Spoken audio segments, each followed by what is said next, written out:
as like in Europe and East Asia.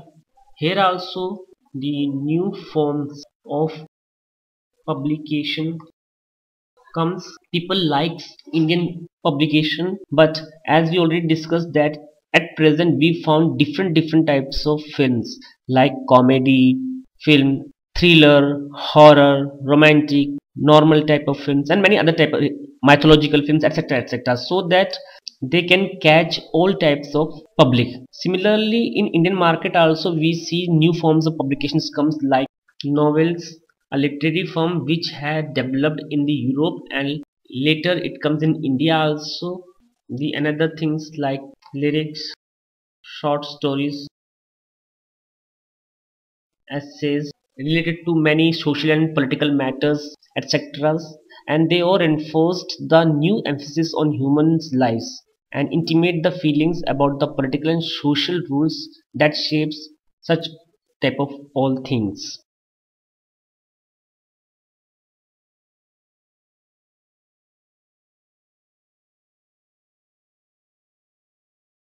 Here also the visual cultures was taking shape, and in printing press we see cartoons and many other types of pictures also published. Especially after the 1870s, we found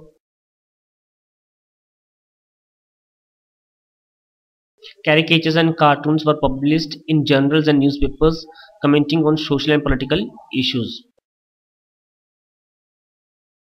Women and print, especially in India, if we see how role of this, then the first thing is the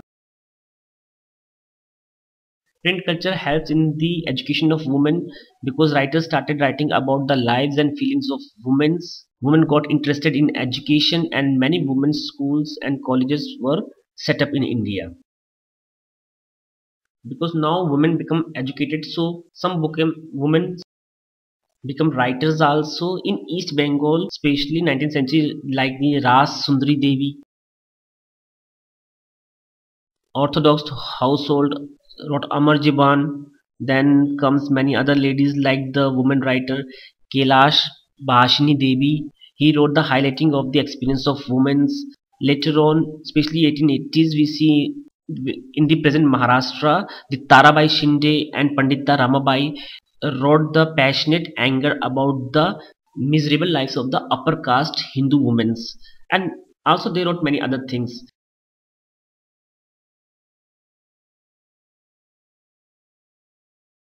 Hindu writing and women. Hindu printing began seriously only from the 1870s. Soon, a large section of it was devoted to the education of the women. Means a large section of books published for the education of women. Later on, we see some new journals come.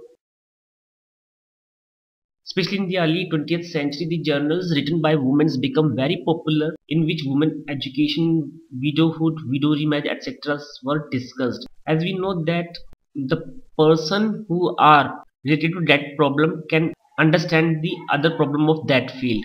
So women can understand the problems of women. So this is how when these types of publication become very popular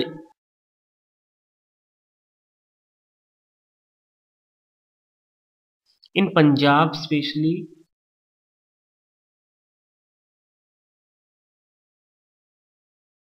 Ramchandra published Stri Dharam Vichar to teach women how to be obedient wives, whatever written in their culture, in their religions. And the same thing we found here in Bengal, an entire area in the central Calcutta, the Batala, was developed to the printing of popular books. Peddler took the Batala's publications to homes, enabling women to read them in their leisure times. Like other parts of the world, here also, if we see the relation of the print and poor people, then the first is the public libraries were set up from the early 20th century, expanding the access to the book for poor peoples also.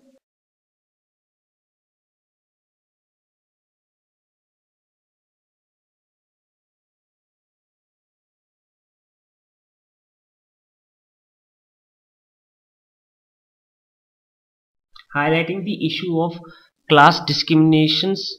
Especially Jyotiba Phule wrote about injustice of the caste systems in his book Gulamgiri.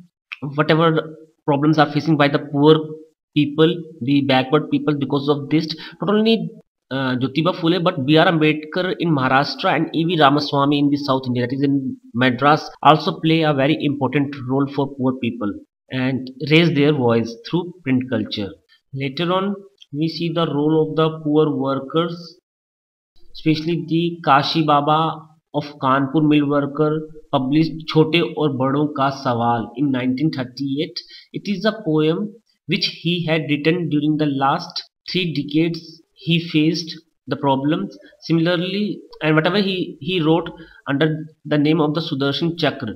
He gave the name Sachi Kavitain to this. Same thing we found in the Bangalore also. The cotton mill workers set up library to educate themselves and following the example of Bombay workers. So this is what we see in the print of poor. It is nothing the last one, just print and censorship. What is a censorship that we have to understand first?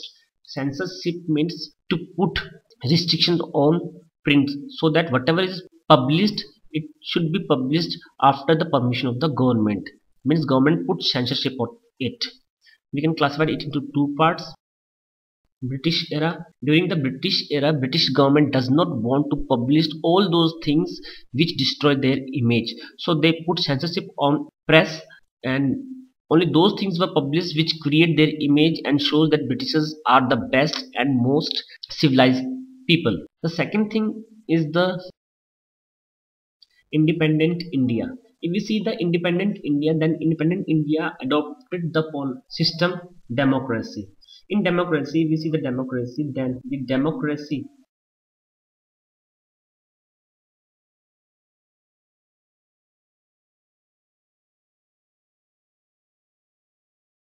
we found four pillar of democracy on which democracy is there.